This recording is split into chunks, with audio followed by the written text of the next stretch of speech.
Now we need to determine if there are points of inflection.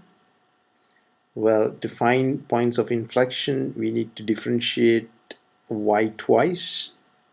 So differentiating y once, we obtain dy dx is 1 minus x to the minus 2. So if we differentiate once more,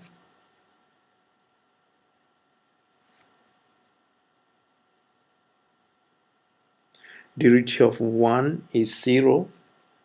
Derivative of x raised to the power minus 2 is minus 2, so it will be 2 x raised to the power minus 3. So if any points of inflection, it has to be at 0, but we know that x can't take 0, so there are no points of inflections.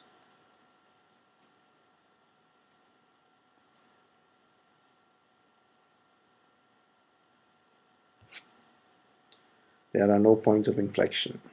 Now, with the information that we have gathered from steps 1 to 4, we can plot the curve.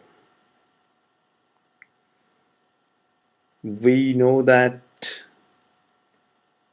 for slightly positive values, when x is slightly positive, y goes to positive infinity. And we know that there is a minimum at x equal to 1. And we also know that y approaches x as x goes to infinity. So based on that information, we can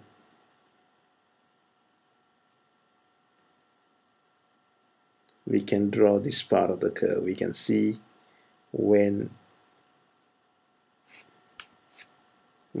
that when x is slightly positive,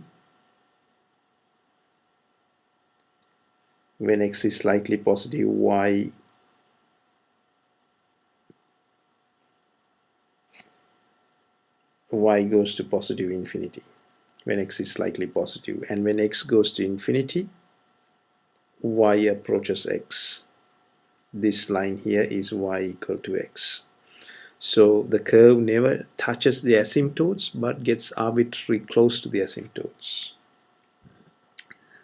Now we also know that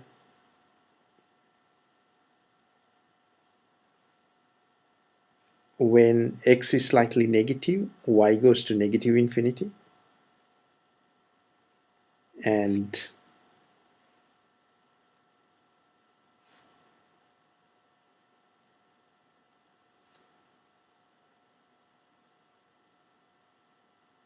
when x is slightly negative, y goes to negative infinity, which is this section of the curve, and also when x goes to negative infinity, y approaches x, which is this part of the curve.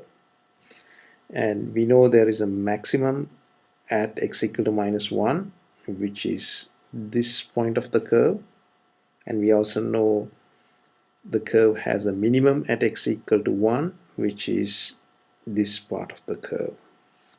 So based on the information that we gathered in steps 1 to 4, we can draw this curve.